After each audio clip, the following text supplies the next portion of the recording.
भगवान की ये पावन अ, जर्नी में सारे इकट्ठा हम कब से चल रहे हैं वो तो गुरु जी को मालूम है।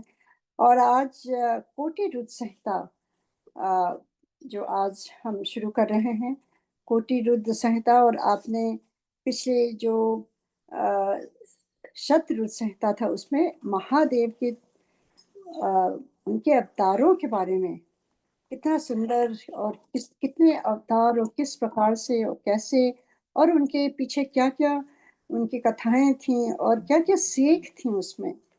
काफ़ी चीज़ें जो छोटे छोटे अध्याय तो थे, पर उसमें सीख बहुत बड़ी बड़ी थी। और अब उस पर नहीं जाऊंगी, मन तो हो रहा है पूरा थोड़ा सा रिवीजन कर लूं, पर समय की पाबंदी से आगे बढ़ते हैं। कोटि रुद्र संहिता, और इसमें इस संहिता में हमें गुरुजी क्या सिखाएंगे। गुरुजी जो 12 ज्योतिर्लिंग हैं उनके बारे में और उनके उपलिंगों का वर्णन एवं उनके दर्शन पूजन की महिमा। केवल उनका दर्शन या पूजन घर बैठे भी आप मानसिक पूजन कर सकते हैं, उसकी महिमा के बारे में ये कोटि रुद्र संहिता का जो आज पहला अध्याय है, जो मुझे पढ़ना है पहला अध्याय, और फिर उसके बाद 2 से लेकर 4 कहने के लिए 4 अध्याय हैं, पर बहुत ज्यादा लंबा नहीं है। तो आइए थोड़ा सा ध्यान दें, क्योंकि ज्योतिर्लिंगों के बारे में तो क्या कहा जा सकता है। आपको मालूम ही है कि गुरुजी क्या कहते थे कि 12 ज्योतिर्लिंगों का जो फल तुम्हें जाने का मिलता है वो केवल यहीं पर मैंने बड़े मंदिर में, जो ये ऊपर शिवलिंग है, आप उसके नीचे बैठ जाइए। आप बड़े मंदिर में कहीं भी चले जाइए, केवल दर्शन मात्र से उसके सामने से भी आप निकल जाइए, कहते हैं आपको 12 ज्योतिर्लिंगों के दर्शन का फल वहीं मिल जाता है। गुरुजी कहते थे कहीं भी जाने की आवश्यकता नहीं है, क्योंकि गुरुजी तो स्वयं महादेव अवतार लेकर के गुरु के रूप में आए। और सोचिए, जब शुरू में गुरुजी से का दर्शन हुआ तो मैं बहुत ही कंफ्यूज रहती थी, क्योंकि गुरुजी सिख फैमिली, पंजाबी फैमिली में जन्मे, और पंजाब में किस प्रकार से वहाँ उनका लालन पालन हुआ, उनके माता पिता सिख फैमिली के। और गुरुजी पंजाबी इतनी अपनी पिंड वाली बोलते थे, डुगरी वाली। और किस प्रकार से जिस दिन गुरुजी ने पहली बार अपने साथ वो ले गए और कहा चल मैं तुझे बड़ा मंदिर दिखाऊंगा, तो मुझे समझ ही नहीं आया कहाँ जा रहे हैं। पर मैं एम्पायर स्टेट की एक बताती हूँ जो मेरी इसमें आ रहा है, कि जब शुरू शुरू में मैं वहाँ गई तो वहाँ पर आ, एक स्टैंडिंग फैन होता था, उसमें ओम नमः शिवाय लिखा रहता था, और वो जब चलता था तो वो ऐसे घूमता रहता था, रेड कलर का। वो मुझे बहुत अच्छी तरह से याद है, क्योंकि मैं अक्सर सोचती थी कि यहाँ पर ओम नमः शिवाय का मतलब गुरुजी हैं कौन। गुरुजी तो पंजाबी हैं, उनको तो कहना चाहिए तो वो जो उनका गुटका होता है, या तो तरह तरह के जो पाठ होते हैं वो सब करो, सुखमनी पाठ करो, या राय साहब, ये जो भी पाठ उस समय मतलब मुझे लगता था कि वो सब गुरु जी के हैं। पर जब मैंने वो देखा तो मुझे समझ नहीं आया। फिर मेरे मन में क्वेश्चन आने लगे, तो गुरु जी समझ गए कि, और वो समय हो गया था, 6-7 महीने हुए थे मुझे गुरु जी ने अपने दर्शन दिए। और उन्होंने रात में, एक दिन दिसंबर की रात थी, बहुत कोहरा था बाहर और बहुत ठंड थी, और महादेव को तो he is beyond time and space. For him there is no night, there is no day, there is no time, everything is just according to him. तो अचानक ही हम सोचते हैं अब आधी रात हो गई, अब देर हो गई, अब सोने का समय है, अब उठने का समय है। Is beyond all that.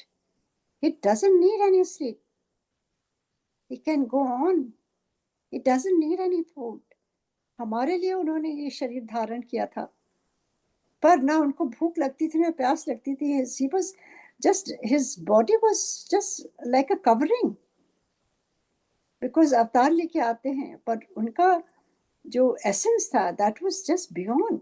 वो हम कभी कोई समझ ही नहीं पाया, वो कौन थे? हम उनके बॉडी से ही प्रेम करते थे, उनके बॉडी को ही छूना चाहते थे, उनके पैरों को हाथ लगाना चाहते थे। पर ही वाज़ बियॉन्ड समथिंग एंड मेरे मन में वो ख़्याल बार-बार आता था, Guruji, who are you? Guruji, who are you? I want to know the real you.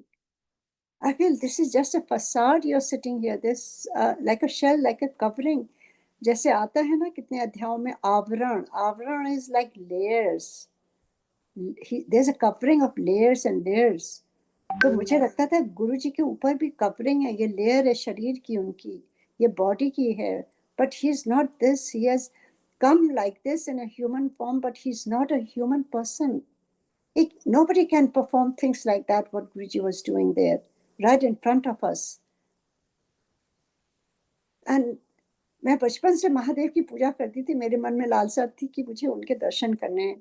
पर जब गुरुजी को देखा, लोग कहने कि ये शिव जी के अवतार, मैंने कहा ये कैसे अवतार हो सकते हैं? ये तो dashing prince, handsome, young, so beautiful. So पर वो जब उनके वहाँ पर हीलिंग देखने लगी मैं, और किस प्रकार से वो जीवन दान देने लगे, और किस प्रकार से वो बगैर कुछ करे हुए सबका कैंसर ठीक कर देते थे। लेडीज़ की जिनके फैलोपियन ट्यूब्स ब्लॉक्ड होती थी, ये ओवरी एक होती थी, तो भी वो उनको बच्चे ब्लेस कर देते थे। केवल उनके गुरुजी के दर्शन मात्र से ही सारी चीज़ें होती थी, क्योंकि वो कुछ भी नहीं देते थे, कुछ भी नहीं करते थे। केवल यूँ ही दर्शन कहते थे, "जा मैंने मुंडा दे दिता", और वो हो जाता था। कभी किसी को कहते थे, "जा मैंने तेरा कल्याण कर देता", उसकी सारी बीमारियाँ ठीक हो जाती थी। So I was I used to just sit there and think, रुचि ये नॉर्मल नहीं हो सकता है। This is beyond our human mind and I want to know, I want to see the real you. तो गुरुजी ने एक बार रात में करीब 1 बजे होंगे, दिसंबर की रात, बहुत कड़कड़ाती ठंड थी और धुंध था, कुछ भी नहीं दिख रहा था। पर जब गुरुजी गाड़ी में बैठते हैं और उनके पीछे-पीछे हम चलते हैं गाड़ियों में, तब गुरुजी हमारे मार्गदर्शक होते हैं, हमारे गुरु। गुरु कौन होते हैं? जो अंधेरा मिटाते हैं। ज्ञान का भी हमारे जो ये हमारा जो ये दिमाग है, इसमें जो अंधकार भरा हुआ है, हमारे सोल में जो अंधकार भरा हुआ है, उसको वो अंधकार मिटाते हैं अपने प्रकाश से। उसी प्रकार से गुरुजी जब रात में अपनी गाड़ी के पीछे कहते थे, हमारी गाड़ी के पीछे-पीछे चलाना तुरंत, मतलब डिस्टेंस बहुत दूर नहीं रहना, नहीं तो भटक जाओगे। So we had to be very close, बहुत ध्यान से ड्राइवर को चलाना पड़ता था। मैं कहती थी, ड्राइवर जी आप बस गुरु जी के पीछे-पीछे चलते रहिए। आप सोचिए नहीं कि कि रोड ऐसी है और दिख नहीं रहा है और इतनी धुंध है, वो सब छोड़ दीजिए। बस गुरु जी की कार को फ़ॉलो करिए बस। गुरुजी की कार को फ़ॉलो करते बहुत लंबा सफ़र था। मैं कभी नहीं गई थी बड़े मंदिर। This was in a, I think 90 I don't know 90s में ही दिसंबर की रात जो थी, और फिर इतना वहाँ पर कुछ भी, कोई आबादी नहीं थी, कोई लाइट नहीं था, कुछ भी नहीं। जैसे जैसे कि अंधकार में ही हम चले जा रहे हैं, चले जा रहे हैं, चले जा रहे हैं। मुझे नहीं मालूम था कि बड़ा मंदिर है क्या? मैंने कभी नहीं देखा था। और वो चलते गए, चलते गए, चलते गए, और अचानक ही मुझे धुंध में एक बहुत बड़ा-सा शिवलिंग दिखाई दिया। जैसे कोई आकाश से ही कोई शिवलिंग हो। To tell you the truth, मुझे ऐसा लगा मैं तो कहीं स्वर्ग में आ गई हूँ, जहाँ पर ये शिवलिंग का दर्शन हो रहा है। ये कहाँ से शिवलिंग आ गया इतना बड़ा-सा? क्योंकि उस समय तक पूरा धुंध से ढका हुआ था बड़ा मंदिर, केवल वो शिवलिंग ही विज़िबल था। फिर धीरे-धीरे जब पास गए, धीरे-धीरे वो जो मार्बल का मंदिर, ऐसा लग रहा था कि जैसे कोई मूवीज़ में देखते हैं ना, कहीं हम स्वर्ग में चले जाते हैं, पूरा सफ़ेद-सा मार्बल का मंदिर है, ऊपर शिवलिंग, मतलब मैंने सोचा कि ये तो रियल दुनिया नहीं है, गुरुजी पता नहीं कहाँ लाए हैं।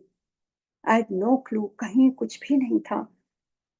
और अचानक गाड़ी वहाँ गुरुजी की रुकी, हम सब लोग उतरे एंड इतना सुंदर मंदिर। और I just cannot explain my feeling by just looking at that शिवलिंग। और गुरुजी अपने क्योंकि वो गराज में उनकी कार जाती थी और फिर वहाँ से अपने कमरे में नीचे जाते थे गुरुजी, और फिर वहाँ से आते थे वो सीढ़ियों से। तो इसी प्रकार से हम लोग सीधे बड़े मंदिर अंदर जा कर के मुश्किल से 15-20 लोग हम लोग होंगे, और जा कर के वहाँ पर मैं एकदम जैसे कोई भौचक्का हो जाता है ना, मैं कहती हूँ, हमारे यूपी में कहते हैं भौचक्का हो जाना, मतलब totally, utterly taken aback. I cannot explain how surprised I was to see that बड़ा मंदिर फर्स्ट टाइम, वो भी रात में। चारों तरफ धुंध धुंध ऐसी जा रही थी, जैसे कुछ मूवीज में देखते हैं ना हम, मिस्टीरियस जगह ऐसे पहुंच गए हैं। और इतना ब्यूटीफुल, और इतनी फ्रेग्रेंस, क्योंकि गुरुजी जहाँ आते थे वहाँ फ्रेग्रेंस तो रहती ही थी ना, वहाँ उनका वास है। क्योंकि गुरुजी कहते थे मैं रहता हूँ एम्पायर स्टेट में, पर वो मेरी शिवपुरी है। मेरी पूरी ब्लेसिंग्स उत्थे ही है, क्योंकि मैं वहाँ जाना नहीं चाहती थी। मैं सोचती थी गुरुजी जहाँ है मैं वहीं जाऊंगी। मैं बड़े मंदिर नहीं जाना चाहती थी क्योंकि वहाँ गुरुजी नहीं है। मैंने एक बार कहा गुरुजी से, मैं वहीं जाऊंगी जहाँ आप होंगे। तब गुरुजी ने समझाया ना, वो मेरी शिवपुरी है, इत्थे मैं रहंदा, उत्थे मेरी सारी शक्तियां, तू जाके दर्शन कर। और किस प्रकार से वहां दर्शन दिया उन्होंने। एनीवे, वो जो फर्स्ट मेरा एक्सपीरियंस था, वो शिवलिंग का, वो ज्योतिर्लिंग ही, 12 ज्योतिर्लिंग का दर्शन। I just cannot explain it to you. और फिर गुरुजी ने एक सेवादार से कहा, आंटी को पूरा मंदिर, बाहर गार्डन सब कुछ घुमाओ। And like a small child, इन फटी आंखों से मैं सारी चीजें इतने ध्यान से देख रही थी। इतनी सुंदर वो शिव जी की मूर्ति अंदर जो इतनी बड़ी सी रखी हुई है ब्रास की, वो नंदी, मतलब एवरीथिंग लग रहा था, सब कुछ अलाइव है यहाँ पर। जैसे कहते हैं ना कि अब अचानक ही जैसे उसमें जीव जीवित हो जाती है गुरु जी के आने से। और फिर उसके बाद फिर सारे कमरे दिखाए गुरु जी ने, अपने कमरा भी कहा जाके देखना, और फिर किचन दिखाया, पीछे कहाँ क्या क्या होता है, फिर उनकी कुटिया जो है वहाँ, फिर वहाँ जो झरना है और छोटा सा ब्रिज है, वो ब्रिज इस तरह से इतना इतना पिक्चरस्क लग रहा था, इतना सुंदर लग रहा था। फिर उन्होंने बताया कि गुरुजी यहाँ पर ध्यान करते हैं, यहाँ पर जो वाटरफॉल होता है उसकी पानी की आवाज से गुरुजी को बहुत पसंद है, वो ध्यान करते थे वहां पर। और किसके लिए? हम सारी संगत के लिए। और फिर किस प्रकार से गुरुजी ने फिर कहा कि तू ऊपर नहीं गई, तो फिर सेवादार से कहा आंटी को ऊपर लेके जाओ जो शिवलिंग है। तो वहां पर जाकर के गुरुजी ने कहा, उन्हें कुछ उन्होंने मुझे बताया जो भी। और फिर आई कैन स्टिल स्टिल फील वो शिवलिंग के जो ग्लासेस ब्लैक कलर के छोटे छोटे टुकड़ों में हैं, I can still feel the roughness of that Shivling का ग्लास जो है, ब्लैक कलर की जो शिवलिंग है। It was so beautiful. फिर जब नीचे आई, गुरुजी ने कहा कैसा लगा? Guruji was just like a child, इतने खुश होते थे, कहते थे कैसा लगा? हमने कहा गुरुजी बहुत सुंदर। फिर मैंने गुरुजी से कहा, गुरुजी यहाँ पर क्यों नहीं सत्संग करते हैं, हम लोग वहां क्यों करते हैं? तो गुरुजी ने कहा बहुत दूर है, संगत को मुश्किल होगी अभी आने में, क्योंकि ना तो वहां पर टैक्सीज आती थी, ना तो वहां कोई रेलवे स्टेशन था। अभी तो कितनी गाड़ियां वहां पर आ जाती हैं स्टेशन पर, और वहां से लोग आ जाते हैं कार्स में या किसी तरह से ऑटो ऑटो लेकर के। वहां पे कोई भी बस्ती नहीं थी, कुछ भी नहीं था, लाइट भी नहीं थी। तो गुरु जी ने कहा अभी बहुत यहाँ पर कुछ भी नहीं है। नहीं सर, एक समय आएगा जहाँ मीलों लाइनें लगा करेंगी, लंबी लाइनें हुआ करेंगे। कभी कोई हम ड्रीम भी नहीं कर सकते थे कि ऐसी इतनी दूर दिल्ली से, सब लोग सोचते थे गुरुजी ने इतनी दूर मंदिर क्यों बनाया है। देखिए, गुरुजी के जाने के बाद इतने लोग जा रहे हैं, इतनी दूर दूर से जाते हैं लोग दर्शन करने। That is the power of a गुरु, क्योंकि he was not an ordinary Guru, he was Mahadev. उनकी शक्तियां हैं, आप बड़े मंदिर के आगे से भी गुजर जाइए, आपकी हीलिंग हो जाती है, आपको पता भी नहीं चलता है। हमारे अंदर क्या क्या बीमारियां हमें खुद नहीं पता रहता है, वो सब कुछ ठीक कर देते हैं Guru ji. So it is amazing. तो उन्हीं उन्हीं ये जो आज हम ये द्वादश ज्योतिर्लिंगों के बारे में, द्वादश मतलब 12 12 ज्योतिर्लिंगों के बारे में जो आज सुनेंगे पढ़ेंगे, तो ये वो बड़ा मंदिर में जा करके, बड़े मंदिर में जाकर ही सारा हमें उसका पुण्य मिल जाता था। ये गुरु जी के कहे हुए शब्द हैं। सो बहुत ही सुंदर है। आज देखिए गुरु जी हमें क्या क्या उसके बारे में समझाएंगे, बताएंगे। और कितने ज्योतिर्लिंग हैं जो नदियों के, ये समुद्र के आसपास हैं, और किस किस प्रांत में है, किस स्टेट में है। हमें ये ज्योग्राफी अपनी कंट्री की आनी चाहिए, और स्पेशली अपने ज्योतिर्लिंगों के बारे में हमें ये जान लेना चाहिए और लिख लेना चाहिए। एक उसमें एक जो गुरु जी की, आपने अगर शिव पुराण की बुक बनाई नहीं है अब तक तो जरूर बनाइए, आज ही से बना लीजिए ये द्वादश ज्योतिर्लिंगों के बारे में। मैं तो सोची थी ये अवतारों के बारे में से लिख लेते, क्या क्या अवतार थे, और फिर उसके बाद ये जो ज्योतिर्लिंग है वो कहाँ, किस प्रांत में है, किस स्टेट में है, किस नदी के किनारे है या किस समुद्र के किनारे है। और फिर जैसे जैसे पढ़ेंगे बाद में उसकी कई कई कथाएं भी आएंगी कि क्यों वो वहां प्रकट हुए और किसके थ्रू हुआ और क्या कहानियां थी। कहानियां तो मैं नहीं कहनी चाहिए, क्योंकि all this was practical that happened.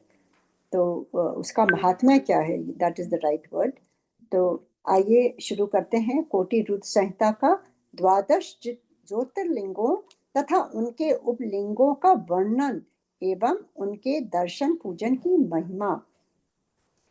तो ये पढ़ने से पहले चार लाइन का संस्कृत का एक ये सूत्र है।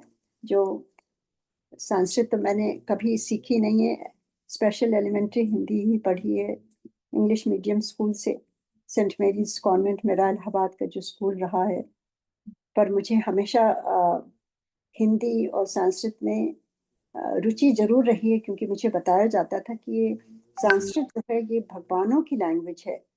और इसको थोड़ा कोशिश करके एक एक वर्ड अगर जोड़ करके हम पढ़ेंगे तो हमें धीरे धीरे वो समझ में भी आने लगेगा। क्योंकि ये जुड़े हुए रहते हैं तो हम सोचते हैं पूरा इस तरह से पढ़ें, पर एक वर्ड को हम जब आधा आधा करके उसको अंडरस्टैंड करेंगे तो बहुत ही क्लियर हो जाता है। तो आइए मैं कोशिश करती हूँ। जय गुरु जी। ओम नमः शिवाय। शिव जी सदा सहाय। ओम नमः शिवाय। गुरु जी सदा सहाय। गुरु जी अगर मेरे वाक्य से, मुझे पाठन में कोई त्रुटि हो तो आप क्षमा करिएगा, और संगत जी आप सब भी। जय गुरु जी। जय गणेशाय नमः। यो धत्ते निजम् आय भुवन आकारं विकाररोजित यस्याहु करुणाकटाक्षबिभ्यो सर्वज्ञ सर्वगाभिभो प्रत्यग्रबोधसुखादयं हिदं सदा पश्यन्तीं यं योगिन सरं शैलसुतार्जी देवपुषे शाश्वतमजस्तेजसे है। अब इसका मतलब जो है हिंदी में पढ़ती हूँ। जो निर्विकार होते हुए भी अपनी माया से ही विराट वृक्ष का आकार धारण कर लेते हैं, स्वर्ग और अपवर्ग मोक्ष जिनके कृपा कटाक्ष के ही वैभव बताए जाते हैं, तथा योगी जन जिन्हें सदा अपने हृदय के भीतर अद्वितीय आत्म ज्ञान आनंद स्वरूप में ही देखते हैं, उन तेजोमय भगवान शंकर को, जिनका आधा शरीर शैल राजकुमारी पार्वती से सुशोभित है, निरंतर मेरा नमस्कार है। जय गुरु जी। ओम नमः शिवाय। कितना सुंदर, बहुत ही सुंदर है। अब ये चार लाइन और हैं तो इसको भी मैं पढ़ती हूँ, फिर उसके नीचे ये मीनिंग दी हुई है। कृपाल ललितं वीक्षणं स्मितं मनोज्ञ वक्राभुजं शशांक कल्लोजलं शामित्य घोरताप्रहतं करोतु किमपि स्फुरपर्यस्य मखो सुख्यजितौ धराधर सुताभुजोऽथ ललितं महो मंगलम मंगलम मंगलम। जिसकी कृपा पूर्ण चितवन बड़ी ही सुंदर है, जिसका मुखारविंद मंद मुस्कान की छटा से मन अत्यंत मनोहर दिखाई देता है। अब ये शिव जी की उपमा दी जा रही है, उनकी प्रशंसा की जा रही है, जो चंद्रमा की कला से परम उज्जवल हैं, जो आध्यात्मिक आदि तीनों तापों को शांत कर देने में समर्थ हैं, जिसका स्वरूप सच्चना सच्चिन्मय एवं परमानंद रूप से प्रकाशित होता है, तथा जो गिरिजानंदिनी पार्वती के भुज पाश से आविष्ठित है, वह शिव नामक कोई अनुर्वचनीय तेजः पुंज सबका मंगल करें, सबका मंगल करें, सबका मंगल करें। गुरु जी हम सबका मंगल करिए। जो जो ये पाठ सुनेंगे या सुन रहे हैं, जिनके कानों में ये अमृत वाणी जा रही है आपकी के बारे में, ये जो पढ़ा है, इस आप सबको सबका मंगल करें। ऋषि बोले, सूत जी आपने संपूर्ण लोगों के हित की कामना से नाना प्रकार के आख्यानों से युक्त जो शिव अवतार का महात्म्य बताया है, वह बहुत ही उत्तम है। जो पिछले उसमें हम सब ने पढ़ा है ना, किस प्रकार से इसमें शतरुद्र संहिता में कितने अवतारों के बारे में, तो सूत जी ने वो सब हम सबको सिखाया है, बताया है। तो ऋषि उनको उसके लिए धन्यवाद देते हैं, कहते हैं अब आप पुनः शिव के परम उत्तम महात्म्य का तथा शिवलिंग की महिमा का प्रसन्नता पूर्वक वर्णन कीजिए। अब वो आगे और जानना चाहते हैं जो ज्योतिर्लिंग 12 हैं उनके बारे में।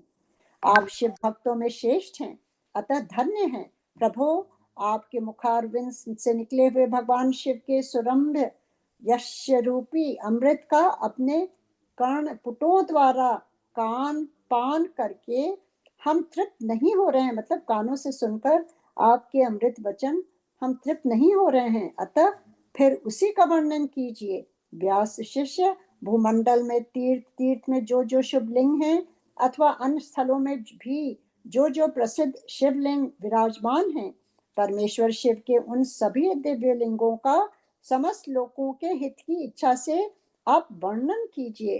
अब वो कह रहे हैं आप हम सबके हित के लिए सर्व सर्व मतलब सर्व मंगल, मतलब सबको मंगल, सबका मंगल करते हुए आप इसका वर्णन कीजिए। सूत जी ने कहा, महर्षियों संपूर्ण तीर्थ लिंगमय है, मतलब जहाँ भी हम जाते हैं शिव जी का, तो जहाँ ज्योतिर्लिंग है वही तो स्वर्ग है ना, वो तो तीर्थ है ना, जहाँ हम जाते हैं तीर्थ स्थान में। उसी प्रकार से बड़ा मंदिर भी हमारे लिए तीर्थ है।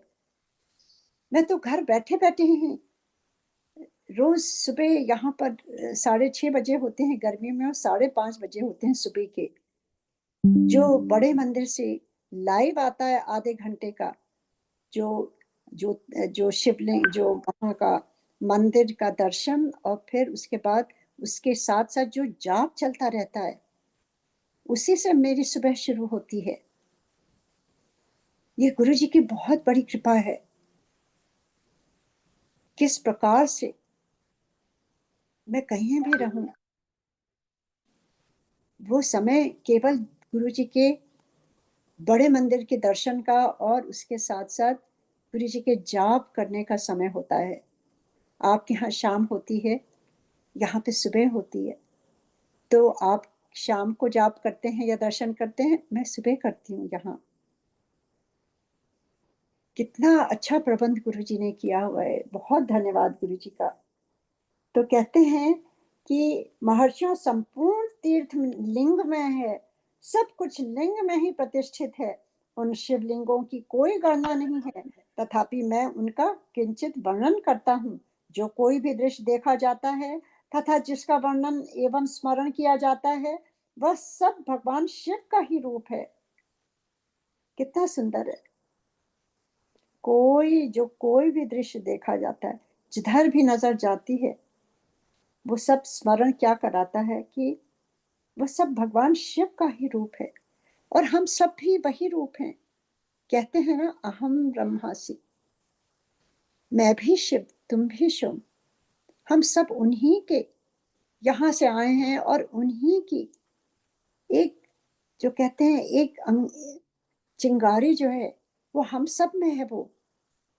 और जब हम जैसे जैसे बढ़ते हैं अपने कर्मों के द्वारा, हम उसको जला भी सकते हैं और उस चिंगारी से उन तक पहुंच भी सकते हैं, उनमें समा भी सकते हैं, या तो उसको बुझा करके गलत कर्म करके हम केवल इस जगत के ही रह जाते हैं।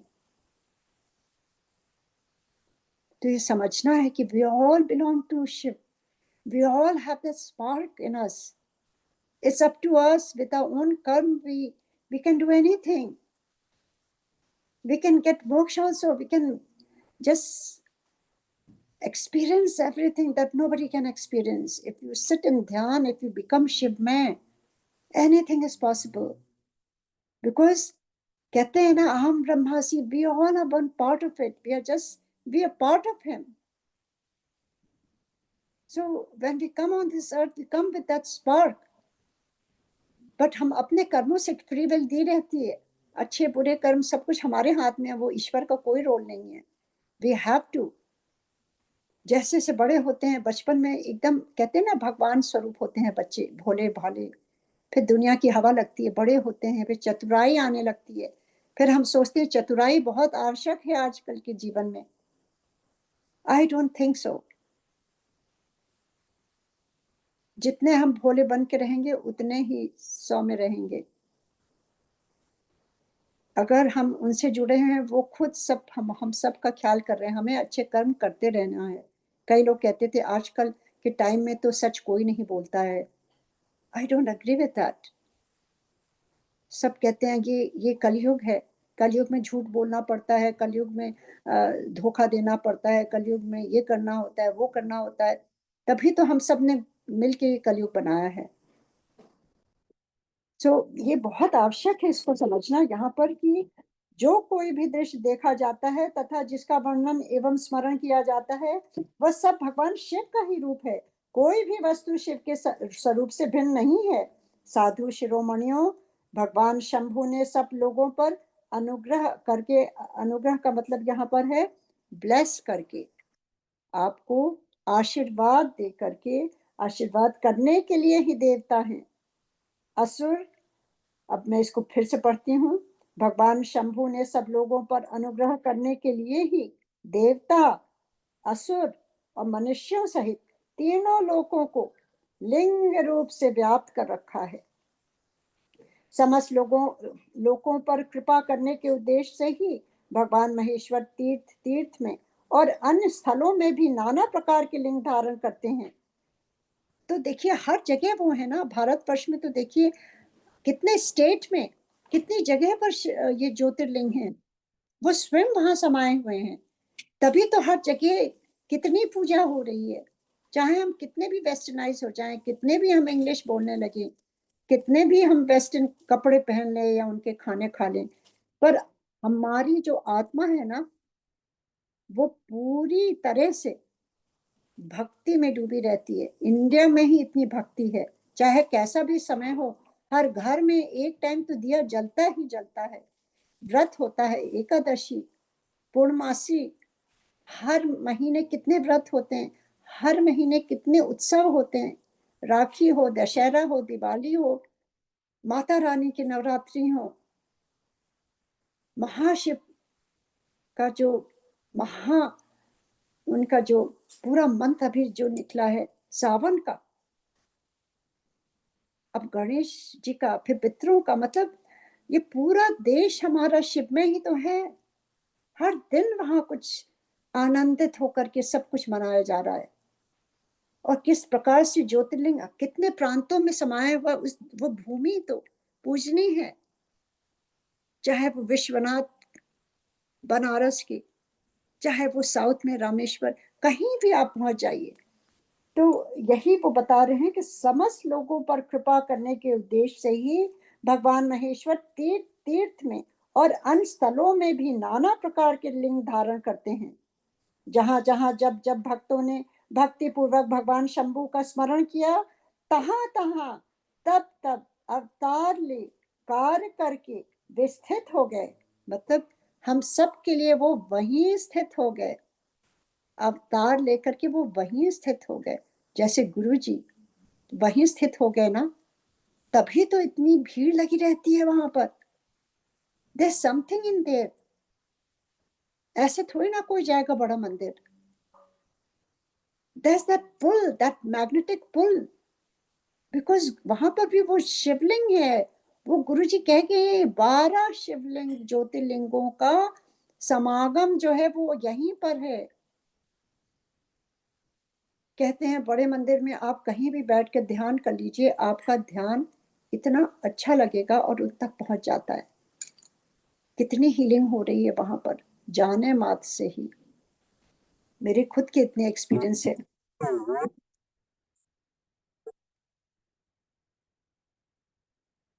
समस्त लोगों पर कृपा करने के उद्देश्य से ही भगवान महेश्वर तीर्थ तीर्थ में और अन्य स्थलों में भी नाना प्रकार के लिंग धारण करते हैं। जहां जहां जब जब भक्तों ने भक्ति पूर्वक भगवान शंभु का स्मरण किया, तहां तहां तब तब अवतार ले कार्य करके वे स्थित हो गए। लोगों का उपकार करने के लिए उन्होंने स्वयं अपने स्वरूप भूत लिंग की कल्पना की। उस लिंग की पूजा करके शिव भक्त पुरुष अवश्य सिद्धि प्राप्त कर लेता है। ब्राह्मणों, भूमंडल में जो लिंग है उनकी गणना नहीं हो सकती, तथापि मैं प्रधान प्रधान शिवलिंगों का परिचय देता हूँ। मुनिश्रेष्ठ शौनक, इस भूतल पर जो मुख्य मुख्य ज्योतिर्लिंग हैं उनका आज मैं वर्णन करता हूँ। उनका नाम सुनने मात्र से पाप दूर हो जाता है। ध्यान से सुनिएगा। अगर हम ध्यान से सुनेंगे तभी हमारे पाप दूर हो जाते हैं। ये नहीं कि हम एक कान से सुन रहे हैं और दूसरे हाथ में फोन स्क्रॉल कर रहे हैं और वो भी देख रहे हैं क्या हो रहा है, काम भी कर रहे हैं कंप्यूटर पर। तो it is just, you just sitting there, you not, आप वहां मौजूद नहीं हैं। क्योंकि कृपा पाने के लिए आपको वहां मौजूद होना ही होना है, केवल बॉडी से नहीं, माइंड से, सोल से। जब हम पूरे अपने जो तत्व से हम बने हैं, सारे तत्व एकत्रित करके हम जब ध्यान में, कहते हैं हर एक इसमें पाठ में कहा गया है ना, एकाग्र चित्त से, एकाग्र चित्त से जब तुम सुनोगे। हर बार शौनक जी किस प्रकार से यहाँ हमें समझाते हैं ना, या सनत कुमार जी किस प्रकार से समझाते हैं कि एकाग्रचित होकर सुनो। तो यहाँ पर वो कितने ध्यान से कह रहे हैं कि ये जो ज्योतिर्लिंग है उनका नाम सुनने मात्र से पाप दूर हो जाता है। तो ध्यान से क्यों ना सुने। It's such a easy way out to get out of this cycle of पाप। अब जो पहला है उसको, क्योंकि 12 ज्योतिर्लिंग है, ध्यान से सुनिएगा। पहला वाला जो है वो सौराष्ट्र में सोमनाथ। अब इसके बारे में लिखा है, श्री सोमनाथ का दर्शन करने के लिए काठियावाड़ प्रदेश के अंतर्गत प्रभास क्षेत्र में जाना चाहिए। तो वो काठियावाड़ प्रदेश में है। और दूसरा जो है उज्जैन में महाकाल श्री मल्लिकार्जुन नामक ज्योतिर्लिंग जिस पर्वत पर विराजमान है उनका नाम शीशैल या श्री पर्वत है। यह स्थान बद्रास प्रांत के कृष्ण जिले में कृष्णा नदी के तट पर है। इसे दक्षिण का कैलाश कहते हैं। मल्लिकार्जुन आपको याद होगा किस प्रकार से जब कार्तिकेय रुष्ट हो जाते हैं शिव पार्वती से, तो वो छोड़ करके जब वो पृथ्वी का पूरा आग वो राउंड लगा के आते हैं 3 बार जैसे कहा गया था, और गणेश जी ने अपने जो भी इस तरह से उन्होंने अपने माता पिता को बैठा के शिव पार्वती को 4 चक्कर लगा लिए, बोले आप ही मेरे ये सारी मतलब इस पृथ्वी के सभी कुछ आप हैं। और जब वो वापस आते हैं तब तक इनकी शादी हो जाती है। और किस प्रकार से जब वो आते हैं, he feels that he has been cheated, he was very very upset. और वो गए भी नहीं, अब वो बाहर से ही नारद मुनि तो उनको जाते ही जैसे आते देखा तुरंत जाके उनको बता दिया। It's very important to make sure we have lot of learning in this. It doesn't matter कि जो कभी-कभी जो सत्य भी होता है ना, उसको भी हम एक टाइम से बताना चाहिए, या समय देख करके, या किस तरह से बताना चाहिए कि किसी को हर्ट भी ना हो। एंड वो वहीं रुष्ट होकर के चले जाते हैं। तो वो मल्लिका अर्जुन, तो अब उस पर ये स्टोरी इतनी ही रहने देते हैं। और फिर आगे देखिए, तीसरा जो है वो है अ, उज्जैनी में महाकाल। महाकाल महाकाल या महाकालेश्वर मालवा प्रदेश में शिप्रा नदी के तट पर उज्जैन नामक नगरी में विराजमान है। उज्जैन को अवंतिकापुरी भी कहते हैं। और जो आगे है वो हिमालय, अ, ओमकार में परमेश्वर, ओमकार तीर्थ में परमेश्वर हिमालय के शिखर पर। अब ये देखिए, ओमकार तीर्थ कहाँ है। ये चौथा जो है, इस शिवलिंग को ओमकारेश्वर भी कहते हैं। ओमकारेश्वर का स्थान मालवा प्रांत में नर्मदा। तो ये नदियों के तट पर आप ध्यान देंगे कि ये हर एक जो ज्योतिर्लिंग है वो नदी या समुद्र के किनारे ही है। और उज्जैन से खांडवा जाने वाली, ये बताया गया है कितनी दूर और किस तरह से जाना चाहिए। और जो आगे हम पढ़ते हैं वो है डाकिनी में भीम शंकर। वो भी एक ज्योतिर्लिंग है, आप सबने सुना होगा। श्री केदारनाथ या केदारेश्वर नामक हिमालय के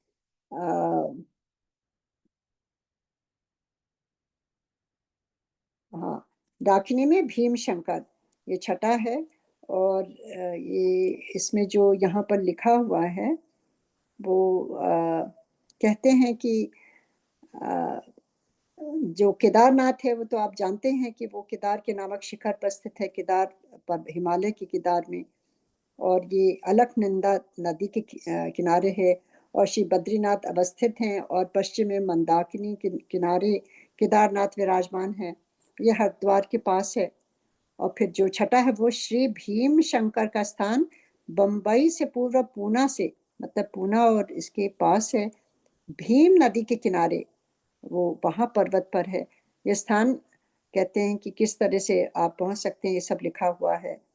और आ, उसके आगे जो सातवां है वह है विश्वनाथ, वाराणसी में विश्वनाथ। काशी के श्री विश्वनाथ जी तो प्रसिद्ध ही हैं, आप सब जानते ही हैं और देखा भी होगा।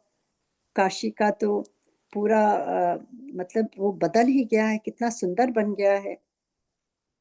Thanks to our this government, how they have renovated everything. क्योंकि जब मैं छोटी थी और पहले भी जब जाती थी यहाँ से, तो बनारस तो बहुत ही पास है प्रयागराज से। तो वहीं हम सुबह निकलते थे, शाम तक वापस आ जाते थे सारे दर्शन करके। वहाँ विंध्यावासिनी देवी का दर्शन करते हुए हम वहाँ जाते थे। और फिर किस प्रकार से वहाँ पर इतनी गंदगी होती थी और इतनी छोटी गलियां होती थी, चलने की भी जगह नहीं होती थी। आज उसके बाद जब मैं गई, मेरी तो आंखें खुली रह गई। आई एम सो थैंकफुल कि इतना सुंदर वहाँ पर दृश्य हो गया है अब तो। और उसके बाद वाराणसी में जो काशी के श्री विश्वनाथ जी तो प्रसिद्ध हैं। और जो सातवें हैं वो गोदावरी के तट पर, आठवें जो हैं वो त्र्यंबक, त्र्यंबक चिंता, त्र्यंबक नाम है उनका। और ये ज्योतिर्लिंग त्र्यंबक या त्र्यंबकेश्वर नाम से गोदावरी के तट पर है, इसकी स्थिति है। और जो नाइन्थ शिवलिंग है वो है बैद्यनाथ, चिता भूमि में बैद्यनाथ। तो बैद्यनाथ ये स्थान कहते हैं कि ये पुराणों के अनुसार यही चिता भूमि है। कहीं कहीं परलयम वैद्यनाथम च, ऐसा पाठ मिलता है। इसके अनुसार परली में वैद्यनाथ की स्थिति है, दक्षिण हैदराबाद नगर से। हैदराबाद ये दक्षिण में उस तरफ है, साउथ में। और फिर बैद्यनाथ नामक ज्योतिर्लिंग है ये वहां पर। और फिर जो 10वां है वो है दरुक, दरुका वन में नागेश, ये भी ज्योतिर्लिंग है। नागेश नामक ज्योतिर्लिंग का स्थान बड़ौदा राज्य के अंतर्गत गोमती द्वारकार से ईशान कोण में 12-13 मील पर दूरी पर है। दरुकावन इसी का नाम है। कोई कोई दरुकावन के स्थान पर द्वारकावन पाठ मानते हैं। इस पाठ के अनुसार भी यही स्थान सिद्ध होता है, क्योंकि यह द्वारका के निकट और उस क्षेत्र के अंतर्गत है। कोई कोई दक्षिण हैदराबाद के अंतर्गत ओढ़ा ग्राम में स्थित शिवलिंग को भी नागेश्वर ज्योतिर्लिंग मानते हैं। कुछ लोगों के मत से अल्मोड़ा से 27 मील उत्तर पूर्व में स्थित जागेश्वर शिवलिंग ही नागेश ज्योतिर्लिंग है। तो तरह तरह की चीजें यहाँ पर जो लिखी हुई हैं। आगे है सेतु बंधन में रामेश्वर। रामेश्वर आपने सुना ही है, जहाँ पर रामचंद्र जी वहां से, that's the end of the south, वहां से वो जब श्रीलंका गए थे, और जब वो वहां जाने से पहले उन्होंने जो वहां पर एक शिवलिंग बनाया था, और फिर उन्होंने वहां पर बैठकर महादेव की पूजा करी थी। और वहीं पर वो थोड़ा विचलित थे, तो किस प्रकार से वहां पर उनको बताया गया कि आप आदित्य हृदय का पाठ करिए, जो हर संकट से, हर शत्रुओं से आपको आगे ले जाता है, आपको विजय दिलाता है। आदित्य हृदय पाठ जो है वो सूर्य जी को, उनकी उपासना है, because Surya is very very important. उनके बिना कोई भी जीवित नहीं रह सकता है। ना कुछ हम खा पी सकते हैं, ना इंसान भी जीवित हो सकता है, कुछ भी नहीं। तो ये उनको उस समय ये बताया गया था, तो वो रामेश्वर नाम से, तो उसके बारे में जो यहाँ लिखा हुआ है, सेतु बंधन में रामेश्वर, तो जो रामेश्वर ज्योतिर्लिंग है उसमें है श्री रामेश्वर तीर्थ को ही सेतुबंध तीर्थ भी कहते हैं। यह स्थान मद्रास प्रांत के रामनाथम या रामनंद जिले में है। यहाँ समुद्र के तट पर रामेश्वर का विशाल मंदिर शोभा पाता है। फिर 12वां जो है, तथा शिवालय में घुष्मेश्वर, घुष्मेश्वर का स्मरण करें। घुष्मेश्वर जो है उनके बारे में यहाँ दिया हुआ है कि घुष्मेश्वर को घृष्णेश्वर या घृष्णेश्वर भी कहते हैं। इनका स्थान हैदराबाद राज्य के अंतर्गत दौलताबाद स्टेशन में, वो वहीं गांव के किनारे के स्थान को ही शिवालय कहते हैं। तो यहाँ पर 12 ज्योतिर्लिंगों के बारे में हमने पढ़ा और जाना कि किस स्टेट में है और किस नदी या समुद्र के किनारे है, और उसकी स्टोरी भी हम सब काफी कुछ जानते ही हैं। किस प्रकार से उत्तर में वहाँ से वाराणसी से लेकर बनारस से विश्वनाथ से लेकर रामेश्वर तक, ईस्ट में, वेस्ट में, सारी जगह, बीच में कितने जगह, मतलब तभी तो कहा गया है हर एक स्थान में उन्होंने प्रकट हुए अपने भक्तों के कारण और वहीं स्थित हो गए। जैसे हमारे गुरु जी भक्तों के कारण, हम सब के कारण वहां आए और वहीं स्थित हो गए। उन्होंने भी तो वो बड़ा मंदिर बनाया ना, वो ऊपर जो शिवलिंग है वहीं स्थित हो गए। It is not a coincident कि गुरु जी की समाधि वहां पर है, क्योंकि मुझे याद है बापूजी नहीं चाहते थे, बापूजी चाहते थे कि गुरु जी को उनके पिंड में, डुगरी में उनकी समाधि बने, वहां पर उनका अंतिम संस्कार हो। पर जितने संगत थी सब ने प्लीड किया उनको कि हमारे लिए गुरुजी तो महादेव हैं, वो ईश्वर हैं। आप सोचते हैं आपके बेटे हैं तो, पर हम सब के लिए वो भगवान हैं, उनको यहीं रहने दीजिए। उन्होंने ये बड़ा मंदिर बनाया अपने भक्तों के लिए, अब उनको यहीं रहने दीजिए। तब गुरुजी का वहां पर वो उनकी समाधि बनी, और उसका भी काफी है, आप सबने सुना होगा, उस पर आज नहीं बात करेंगे। आप देखिए तो वो भी पूरा तीर्थ स्थान ही है। अब इसके बारे में जो कहा गया है, कहते हैं जो लिखा गया है कि जो प्रतिदिन प्रातः काल उठकर इन 12 नामों का पाठ करता है वह सब पापों से मुक्त हो संपूर्ण सिद्धियों का फल प्राप्त कर लेता है। और ये 12 नाम जो हैं उनका जो ये 4 लाइन का यहाँ पर दिया हुआ है संस्कृत में जो श्लोक है वो मैं पढ़ने की कोशिश करती हूँ। गुरु जी थोड़ा क्षमा करिएगा।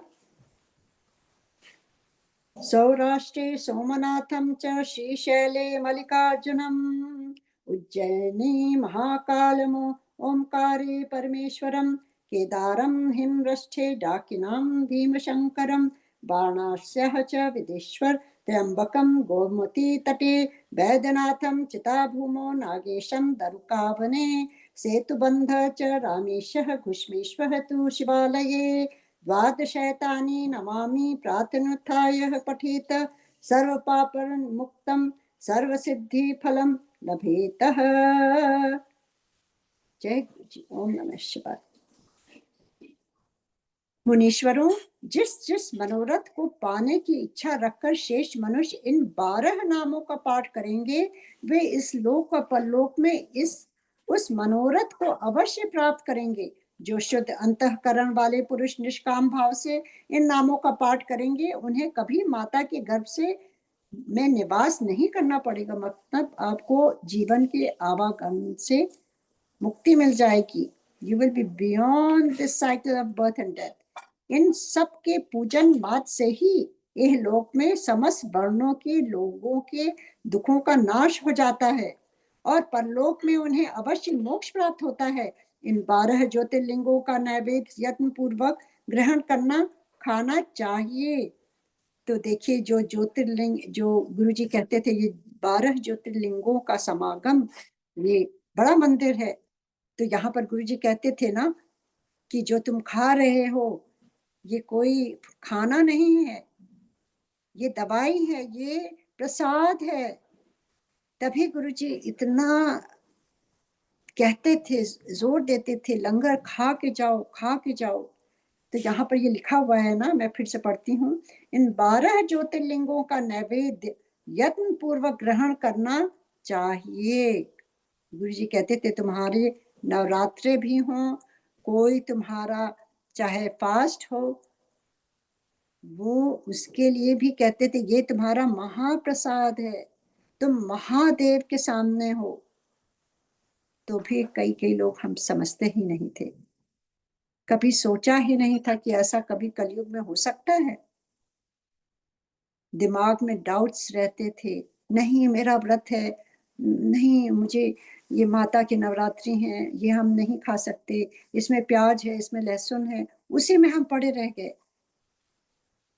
यहाँ साफ साफ लिखा है कि ये जो यहाँ पर नैवेद्य होता है इसको ग्रहण करना चाहिए। ऐसा करने वाले पुरुष के सारे पाप उसी क्षण जलकर भस्म हो जाते हैं।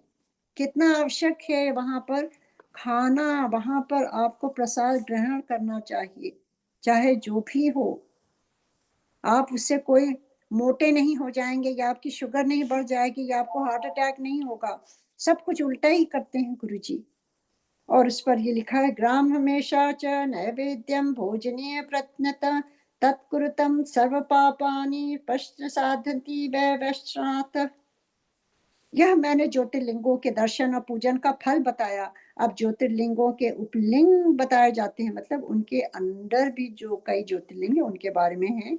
मुनीश्वरों ध्यान देकर सुनो। सोमनाथ का जो उपलिंग है उसका नाम अंतकेश्वर है। वह उपलिंग मही नदी और समुद्र के संगम पर स्थित है। मल्लिकार्जुन से प्रकट उपलिंग रुद्रेश्वर के नाम से प्रसिद्ध है। वह भृगु कक्ष में स्थित है और उपासकों को सुख देने वाला है। महाकाल संबंधी उपलिंग दुर्गेश्वर या दूधनाथ के नाम से प्रसिद्ध है। वह नर्मदा के तट पर है तथा समस्त पापों का निवारण करने वाला कहा गया है।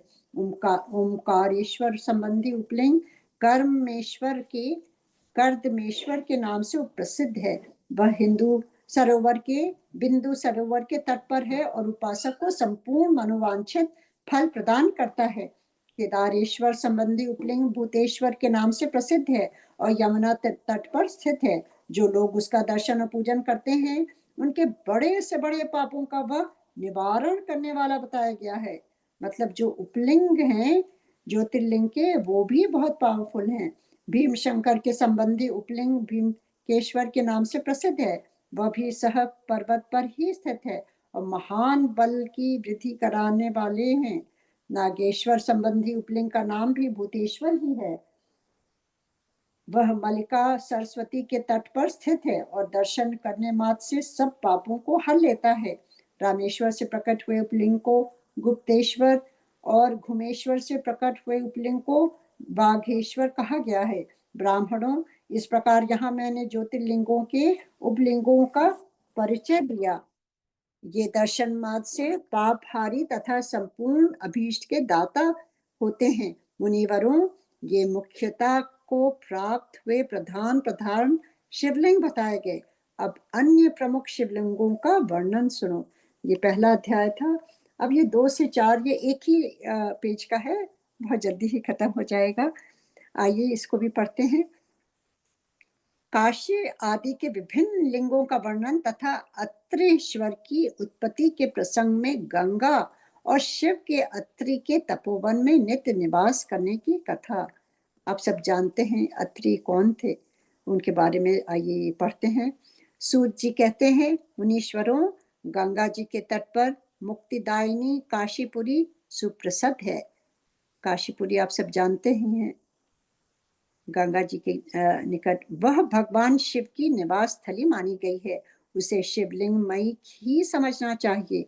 इतना कहकर सूत जी ने काशी के अविमुक्त कृत्यवाकेश्वर, तिलभंडेश्वर, दधाश्वमेध आदि और गंगा सागर आदि के संगमेश्वर, भूतेश्वर, नारीश्वर, बटुकेश्वर, पुरेश्वर, सिद्धिनाथेश्वर, दुधेश्वर, शृंगेश्वर, वैद्यनाथ, जप्तेश्वर, गुप्तेश्वर, रंगेश्वर, बामेश्वर, नागेश, कामेश, विमलेश्वर, प्रयाग के ब्रह्मेश्वर, सोमेश्वर, भरद्वाजेश्वर, शूलटकेश्वर, मालवेश तथा अयोध्या के नागेश आदि अनेक प्रसिद्ध शिवलिंगों का वर्णन करके अत्रीश्वर की कथा के प्रसंग में यह बतलाया कि अत्रि पत्नी, अत्रि बहुत बड़े ऋषि थे, उनकी पत्नी जो थी वो अनुसुया थी।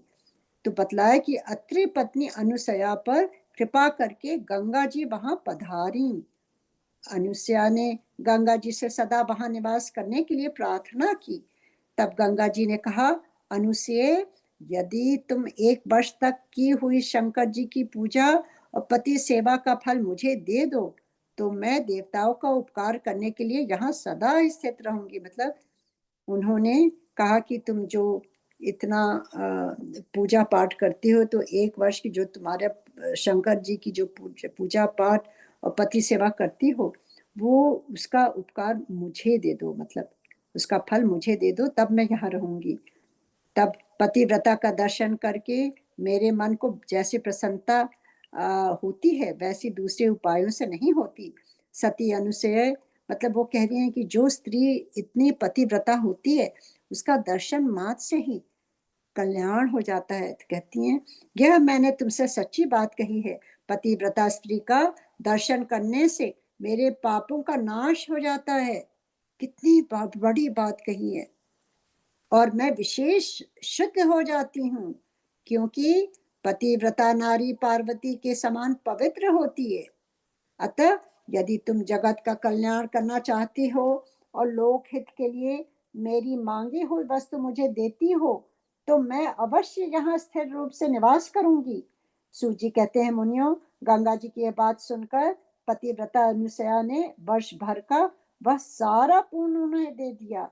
देखिए कितना बड़ा दिल था उनका कि लोगों के हित के लिए, मतलब जगत के हित के लिए उन्होंने अपना 1 साल का जो पतिव्रता जो उनका अपना जो उनको उसका पुण्य मिलता, वो उन्होंने गंगा जी को दे दिया। अनुसुया के पतिव्रता व्रत संबंधी उस महान कर्म को देखकर भगवान महादेव जी प्रसन्न हो गए और पार्थिव लिंग से तत्काल प्रकट हो उन्होंने साक्षात दर्शन दिया। शंभु बोले, साध्वी अनुसुये, तुम्हारा यह कर्म देखकर मैं बहुत प्रसन्न हूँ। प्रिय पतिव्रते, वर मांगो। क्योंकि तुम मुझे बहुत ही प्रिय हो। तो देखिए, पतिव्रता होने के कितने कितने गुण हैं। और ये आप देखेंगे कि हिंदुस्तान में, भारतवर्ष में बहुत सी ऐसी कहानियां हैं, चाहे वो सावित्री हो, सती सावित्री, आपने देखा है किस प्रकार से कई कई चीजें हैं। उस समय वे दोनों पति पत्नी अद्भुत सुंदर आकृति एवं पंचमुख आदि से युक्त भगवान शिव को वहां प्रकट हुआ देख बड़े विस्मित हुए। उन्होंने हाथ जोड़ नमस्कार और स्तुति करके बड़े भक्ति भाव से भगवान शंकर का पूजन किया। फिर उन लोक कल्याणकारी शिव से कहा। ब्राह्मण दंपति बोले, देवेश्वर, यदि आप प्रसन्न हैं और जगदम्बा गंगा भी प्रसन्न हैं, तो आप इस तपोवन में निवास कीजिए और समस्त लोगों के लिए सुखदायक हो जाइए। तब गंगा और शिव दोनों ही प्रसन्न हो उस स्थान पर जहाँ वे ऋषि शिरोमणि रहते थे प्रतिष्ठित हो गए। और वो जो ऋषि जो थे वो अत्रि थे और उनकी पत्नी जो थी वो अनुसया। तो उनको वो वो करके वो वहीं पर स्थित हो गए और उन्हीं शिव का नाम यहाँ अत्रीश्वर हुआ। जय गुरु जी। और ये आज का 2 से 4 अध्याय यहीं समाप्त होता है। कितनी सुंदर ये कथा शिव पुराण की, और कितना सुंदर एक एक जो ज्योतिर्लिंग के बारे में, और वो जो जो गुरु जी के संपर्क में रहे, या जो उनका उनको उनको साक्षात जिन्होंने दर्शन किया उनका, और जो जो अभी भी जो बड़े मंदिर जा चुके हैं और जिन्होंने वहाँ पर शिवलिंग का और दर्शन मात्र किया वहाँ पूरे मंदिर का, या वहाँ लंगर खाया, समझ लीजिए आपको गुरुजी ने पूरी तरह से ब्लेस कर रखा है 100%।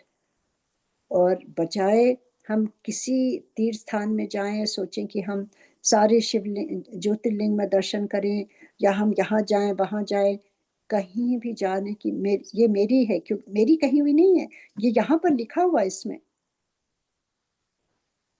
और गुरुजी का कहा हुआ वाक्य, क्योंकि गुरुजी को तो हम महादेव ही कहते हैं ना, गुरुजी का कहा हुआ वाक्य है कि 12 ज्योतिर्लिंगों की जो जहाँ जाके तुम्हें जो मिलेगा वो यहाँ दर्शन मात्र से ही मैं तुमको वो प्राप्त करा दूंगा। कहीं जाने की आवश्यकता नहीं है, सब कुछ यही है, यही है, यही है। कितनी बार गुरुजी कहते थे, पर लोग समझ नहीं पाते थे। कोई कहता था नहीं हमें मनसा देवी जाना है, कोई कहता था हमें वैष्णो देवी जाना है, फिर कोई कहता था कि हमें यहाँ जाना है, हमें वहाँ जाना है, इस ज्योतिर्लिंग में, उस ज्योतिर्लिंग में। एक बार मेरे से भी कहा गया था, मेरी चाची जो है और एमपी जी दोनों, हम सब गर्मी में वहाँ थे और सबने कहा कि चलो बैद्यनाथ के दर्शन करके आते हैं। चाची जी कहती है मैं तो कभी गुरु जी की से कभी नहीं पूछूंगी, क्योंकि जब जब मैंने कहा मैं वैष्णो देवी जाना चाहती हूँ, 3 बार उन्होंने मेरा टिकट कहते हैं कहा कि नहीं जाना है। मेरा टिकट हाथ में था, फिर हम नहीं गए क्योंकि गुरु जी की आज्ञा नहीं थी। वो कहते हैं क्या करेगी उत्थे जाके, सब कुछ इत्थे ही है। तो गुरु जी सबको मना करते थे। तो सब लोग मैं से कहने लगे तुम बात करो, तुम पूछो, तुम पूछो। तो मैं भी घबरा रही थी, डांटेंगे गुरुजी। उस समय हमें याद है कि गुरुजी जब अच्छे मूड में थे, मैंने देखा थोड़ा हंस रहे हैं, बात कर रहे हैं, तो मैंने धीरे से जाके कहा गुरुजी बैद्यनाथ जाने का प्रोग्राम बन रहा है गुरुजी, हम लोग जाएं? गुरुजी आप बताइए हम जाएं कि नहीं जाएं? तो गुरुजी कहने लगे किसके साथ जा रही हो? तो मैंने कहा कि चाची जी और एमपी जी और 2 और भी लोग हैं, सबके नाम पूछे गुरुजी ने। फिर गुरुजी कहते हैं किस तारीख को जाना है? तो मैंने वो बताया, फिर कहा कब आना है वो भी बताया। फिर उन्होंने पूछा कैसे जा रही हो? तो मैंने बताया ऐसे जा रहे हैं। फिर कहते हैं कहाँ कहाँ रुकोगी? तो मैंने वो भी बताया कि हर स्टॉप कई जगह हम रुकते हुए गए थे। तो गुरुजी ने मेरी तरफ देख के कहा हाँ हाँ, जा ठंडी ठंडी हवा खा के आ जाना। उन्होंने कहा ठंडी ठंडी हवा खा के मतलब you are going on a vacation, क्योंकि सारा कुछ तो यही है। और यही हुआ। हम सब जगह गए, बहुत ब्यूटीफुल वेदर रहा, ग्लेशियर्स देखे, इतना सुंदर। दिल्ली की गर्मी से हम जैसे जैसे ऊपर जा रहे थे पहाड़ों में, इतना सुंदर था सब कुछ। तो बेसिकली ठंडे ठंडी ठंडी हवा खा करके और वहां दर्शन तो किया बद्रीनाथ का, और फिर आगे it was more like a vacation. और जब वापस आए गुरु जी ने कहा फिर हो गए, क्या थैंक यू गुरु जी, बहुत सुंदर वेदर था। गुरु जी भी खुश।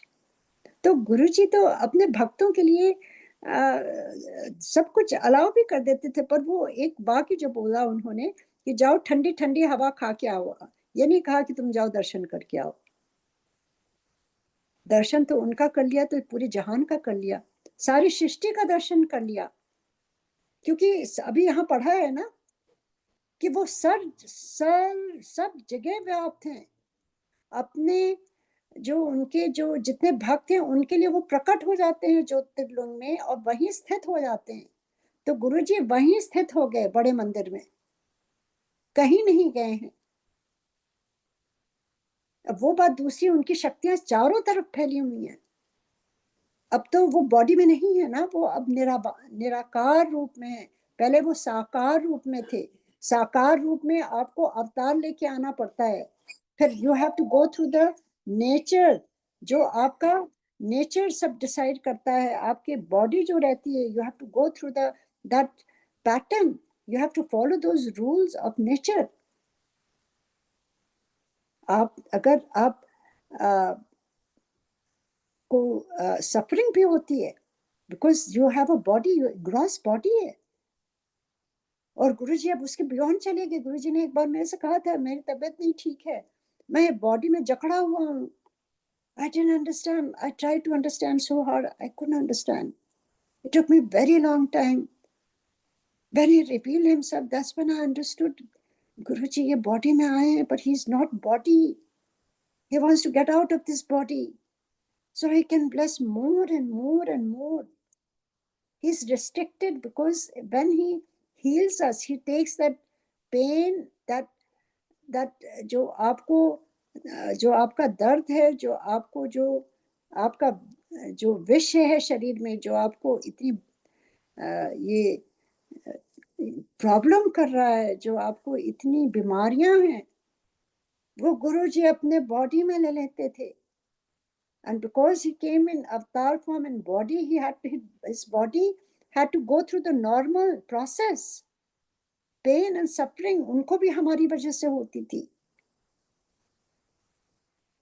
कितनी संगत ने देखा उनको।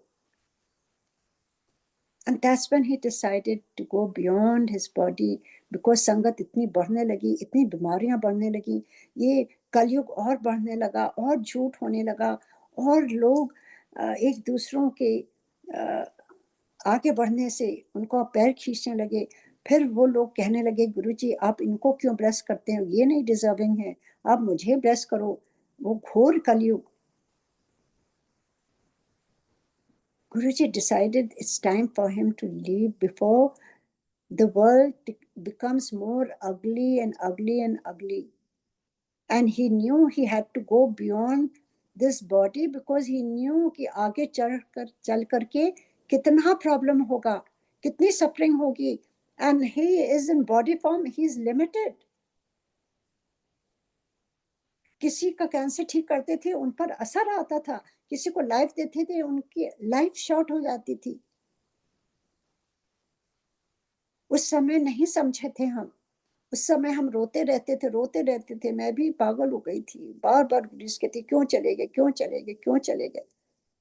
नाउ व्हेन गुरुजी की आज्ञा से, गुरुजी के आशीर्वाद से थोड़ी थोड़ी चीजें जो क्लियर हो रही हैं, वो लग रहा है कि I am very happy. Guruji is beyond this body now, because is beyond the limitations of body, of suffering, and also all the pain.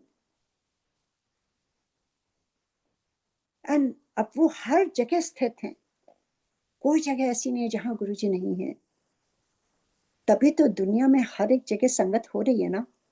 यूं ही नहीं कोई मानता है। जब तक आपको एक्सपीरियंस नहीं होता है उस डिविनिटी का, आप कर ही नहीं सकते हैं, आप इस रास्ते ही नहीं चल सकते हैं।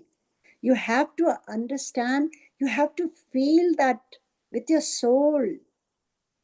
तब आपकी आत्मा खिंचती है उस तरफ, तभी आप जुड़ते हैं गुरु जी से। केवल सुनने मात्र से नहीं जुड़ते हैं। You experience yourself, only then you connect to Guru ji. और ये दुनिया भर में यही हो रहा है, हर घर में गुरु जी का दिया जल रहा है, हर चीज वही हो रही है।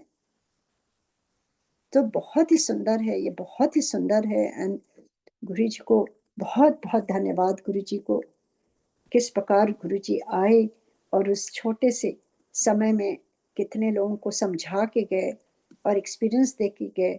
और उनके बारे में उन्होंने जैसे जैसे एक्सपीरियंस दिए, उस तरह से गुरु जी ने कहा, तुम ये लोगों को बताओ, संगत को बताओ, खड़े होके बताओ।